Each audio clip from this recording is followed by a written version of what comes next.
dikenal sukses di dalam mengantarkan putra-putranya menjadi orang-orang soleh adalah Nabiullah Ibrahim alaihissalam. Beliau dikenal punya anak seorang nabi, yaitu Nabi Ishak dan Nabi Ismail.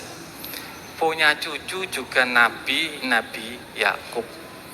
Punya cicit Nabi, yaitu Nabi Yusuf.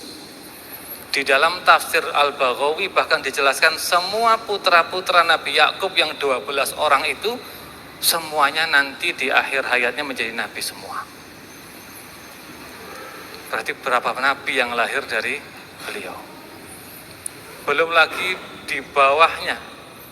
Jadi Nabi Ishak itu punya anak dua, yang satu Nabi Yakub, satu Nabi Is. Is ini punya cicitnya namanya Nabi Ayub. Nabi Ayub nanti menjadi menantunya Nabi Yusuf. Jadi berapa banyak nabi-nabi yang lahir dari Nabi Ibrahim, sehingga beliau dikenal dengan nama Abul Anbiya. Kenapa? Apa rahasianya Nabi Ibrahim ini bisa melahirkan putra-putra yang soleh, generasi-generasi yang hebat? Nah, di sini kalau badai menyampaikan ada dua. Pertama adalah kesolehan Nabi Ibrahim.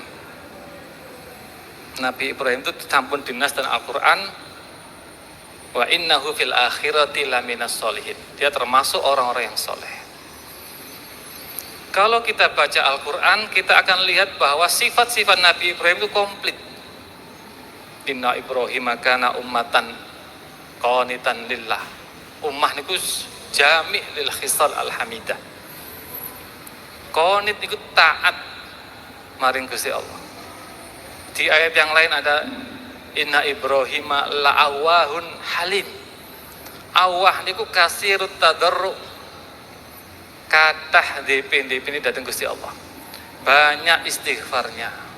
Halim, lemah lembut. Dalam bukti kehaliman Nabi Ibrahim adalah beliau itu menanyakan bagaimana kondisi kaumnya Nabi Lut. Menunjukkan perhatian beliau kepada umat. Belum lagi beliau dikenal Karim. Karim niku dermawan. Terkenal dalam kisah-kisah para nabi. Nabi Ibrahim itu kalau makan harus mencari teman. Bahkan sampai berjalan mil au milain. Mil itu 1 kilo sekian. Kalau 2 mil berarti 2-3 kiloan. Mencari teman makan.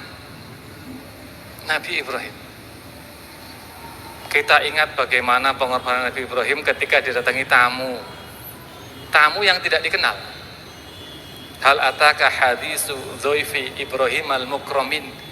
Disebut oleh Allah al-mukramin, dimuliakan. Siapa yang memuliakan? Ahli tafsir mengatakan Nabi Ibrahim yang memuliakan para tamunya. Bayangkan, tamu nggak dikenal, hanya 3 orang disembelihkan anak sapi. Nah kita niki enten tamu kathah pun boten disembelihkan napa-napa.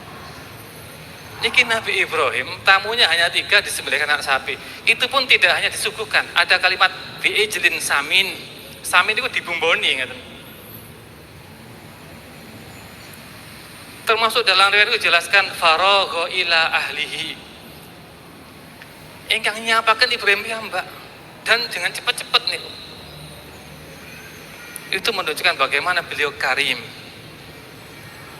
Bahwa orang-orang yang dermawan pasti putra-putranya dijamin Allah menjadi orang-orang yang soleh. Ngaca saking Nabi Ibrahim. Bapak Ibu yang saya hormati, enten ungkapan solahul abna murtabitun bisolahil aba. Kesolehan anak niku tergantung kesolehan bapak. Abu Sa'id bin Musayyib, seorang tabi'in senior. Niku nate dawuh, ini la usalli. Aku iki salat. Fa'adkuru waladi. Lalu aku eling anakku. Saya ingat anak saya. Fa'azidu fi sholati. Tak tambahi salatku. Kenapa Sa'id bin Musayyib punya prinsip ngoten? Diceritakan beliau itu ingat kali dawuh Gusti Allah, Fa ammal jidaru fakana li ghulamaini yatimaini fil madinati wa kana tahtahu kanzul lahuma wa kana abuhuma sholihah. Bahwa Allah menyuruh Nabi Khidir untuk membangun temboknya anak yatim dua ini dalam rangka merawat dan mempertahankan hartanya, itu karena bapaknya orang soleh. Wa kana abuhuma sholihah. Niki real. Bahkan dalam beberapa tafsir disebutkan niki ada yang mengatakan bapak kandung langsung di atas, antara yang bapak ke-7, bahkan ada bapak ke-13. Sehingga hubungan antara kita dengan anak-anak niku sangat kuat. Nah, kita yang saat ini kita berarti kita harus menjaga diri, meningkatkan kesolehan, termasuk meningkatkan karomah. Karom itu kedermawanan. Dan kitab Ihya itu diceritakan suatu saat Imam Syafi'i menjelang ajalnya menulis wasiat. Muru fulanan yuhsiluni. Perintahkan si fulan untuk memandikan. Nah, ketika beliau meninggal, orang ini nggak bisa datang beberapa hari setelahnya. Lalu dia tanya, apa wasiat Imam Syafi'i? Ada kalimat berikut. Apa ada catatan yang lain? Diceritakan Imam Syafi'i ketika meninggal, beliau punya hutang 70.000 dirham. Kalau hitung matematika yang sederhana, ini harus sekitar 6 miliar. 70.000 dirham, ini sekitar 6 miliar. Oleh si fulan ini dibayar, tak bayari hutangnya Imam Syafi'i. Jadi hutangnya Imam Syafi'i dibayar dilunasi 6 miliar. Lalu beliau dawuh, hadza ghusli iyyahu. Inilah cara saya memandikan Imam Syafi'i. Abu Sa'id Al-Wa'id beberapa tahun setelahnya mengunjungi Mesir, ingin tahu bagaimana orang ini. Beliau ditunjukkan di rumahnya di sini, lalu dilihat, masya Allah, putra-putranya, turunan-turunannya, nampak di dalam wajahnya ada wajah-wajah kekeramatan, wajah-wajah pemuliaan, wajah-wajah kedamaian. Jadi Allah memuliakan putra-putranya karena kedermawanan orang tuanya. Memuliakan putra-putranya karena kesolehan orang tuanya. Terus kita, kalau panjenengan sedaya monggo nggih, termasuk menjaga hafalan putra-putri kita nggih, derek memperbaiki perilaku kita piyambak. Karena jika sebaliknya, kalau kita berbuat dosa, maka pengaruhnya juga akan ada pada anak. Ada kalimat, inni la'udnibu fa'aro asaro dzalika dzanbi ala waladi. Ketika aku berdosa, aku melihat pengaruh dosa saya ada pada anak. Terus niki tugas kita sedaya, jika ingin meniru Nabi Ibrahim, maka sholahuna, kesolehan kita tingkatkan semua. Kula nggih sami kali panjenengan nggih gadah putra, nggih kadangkala napa niku mikir, kadangkala angen-angen disambati putra putri nggih angen-angen. Tapi kita kedah yakin niki dalam rangka untuk menata kita semua. Karena Ibnul Qayyim dawuh ngaten, inna minadz dzunubi ma la yukaffiruhu illa hamul aulad. Ada dosa-dosa yang tidak bisa diampuni oleh Allah kecuali dengan keprihatinan mikir anak. Pasti kita kan hampun nggih riyen niku. Anak gak kerasan, anak ngaten. Sing loro, sing ngoten. Memang harus ada perjalanan itu, apalagi ini dalam tahfidzul Quran pun wajar sangat. Tapi ini cara Allah untuk menjadikan kita orang-orang yang soleh. Dengan membersihkan diri kita dari dosa-dosa yang kita lakukan, maka Allah menjadikan kita orang-orang soleh, sehingga anak-anak kemudian juga ikut menjadi orang-orang yang soleh. Bapak Ibu yang saya hormati, nomor kali rahasiai Nabi Ibrahim kok saged putra-putrane sedaya soleh-soleh sedaya. Niki kula mundhut saking Quran. Skala prioritas perhatian Nabi Ibrahim pada anak-anaknya diurutkan menjadi 3. Niki kula pundhut saking dungane Nabi Ibrahim, Rabbana liyuqimus sholata faj'al af'idatan minan nasi tahwi ilaihim warzuqhum minas samarati la'allahum yashkurun. Prioritas orang tua kepada anak harus mengikuti prioritas Nabi Ibrahim.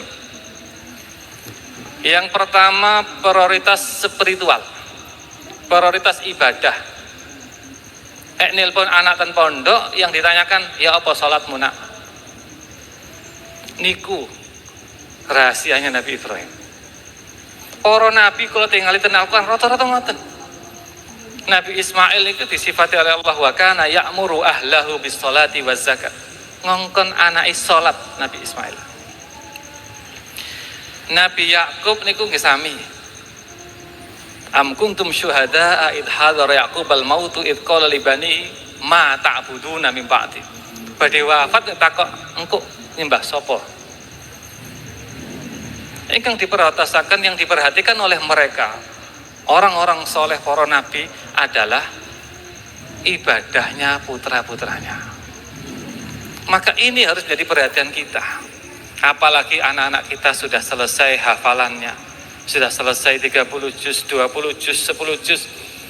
Karena hafalan Quran itu termasuk bagian dari sholat. Okay. Karena makna sholat itu diantara ini qiraat. Wala tajhar bi sholatika ini maknanya bi qiraatika. Jadi diantara makna sholat itu liqimus sholat bisa saged dimaknani liqimul qiraah. Terus kita mangke sampun mundut putra-putra kita pun hafal Quran, tetap dielingaken ya pengaji ini. Sehari berapa juz deresnya? Sudah berani semaan apa belum? Iki lono semaan melok ya. Dalam rangka agar anak-anak tetap ngugemi, tetap memegang Qur'annya. Niki tugas kita. Rabbana liyuqimu as-shalah. Perhatian Nabi Ibrahim yang kedua adalah perhatian tentang hubungan sosial. Faj'al af'idatan minan nasi tahwi ilaihim, maksudnya donga mugi-mugi tiang kampung seneng kalih putra-putrane. Bapak Ibu yang saya hormati, niki sangat penting sekali. Hafal Quran tidak menjamin anak-anak kita akan dicintai oleh masyarakat. Yang menjamin mereka dicintai masyarakat adalah pengamalan mereka terhadap Al-Quran. Kathah sangat hafidh-hafidhah yang tidak disukai oleh masyarakat karena eksklusif. Niki kita harus kita cegah. Kita kedah ngengken putra-putri kita serawung melok acara masyarakat melok. Karena niki penting, niku perhatian Nabi Ibrahim. Apalagi kita tahu semerap bahwa sholah niku diantaranya adalah kemasyarakatan, sholah sosial, kesalehan sosial. Di dalam tafsir Al-Baghawi dijelaskan makna wakana abuhuma sholihan niku di antara kesolehan orang tua dari dua anak yatim adalah menjadi titipane masyarakat, menjadi kepercayaan masyarakat kalau titip barang niku tentiki. Wakana abuhuma sholihan ini. Jadi dia dianggap soleh karena menjadi titipan masyarakat. Tetap masyarakat badhe lunga titip. Dia kan mboten bank nggih. Jadi mboten ngadah duwe, nggak ada emas, punya uang, titip ke orang. Termasuk baginda Rasulullah, termasuk Al-Amin di antara negara-negara niku. Nah, niki nggih sami. Wa kana abuhuma sholiha menjadi titipane masyarakat saking terpercayanya di masyarakat. Nah, anak-anak kita nggih sami mangke. Mangke ten griya ten masyarakat monggo diajak serawung. Dikenal-kenalaken, dinderekaken acara-acara masyarakat. Karena itulah yang akan menjamin mereka diterima oleh masyarakat. Sehingga faj'al afidatam minan nasi tahwi ilaihim, iku saged kita peroleh. Yang ketiga, perhatian Nabi Ibrahim, baru warzuqhum minas samarat, baru rezeki ini, baru mikir rezekinya anak-anak. Bagaimana rezeki anak-anak kita, itu baru dipikir ketiga. Nah, kita ini kan biasanya kalau nelpon anak dan pondok, ya apa mangane? Pertanyaan pertama sih, ya apa mangane? Cocok enggak? Berarti kita membalik prioritas Nabi Ibrahim. Oke, niki kita kepingin boten putra-putrane soleh. Penting itu saya, oke? Makanya harus prioritasnya diatur. Ya apa nang pondok? Nggih kanca pira? Wis disenengi kancamu dereng? Duwe musuh enggak? Niki faj'al afidatam minan nasi tahwil. Baru mangke tanglet. Ya apa mangane? Keri-keri mawon niku. Niki prioritas. Skala prioritas itu kalau diterapkan di dalam sebuah keluarga, kalau yakin niki saged mengantarkan anak-anak kita semua menjadi orang-orang yang soleh.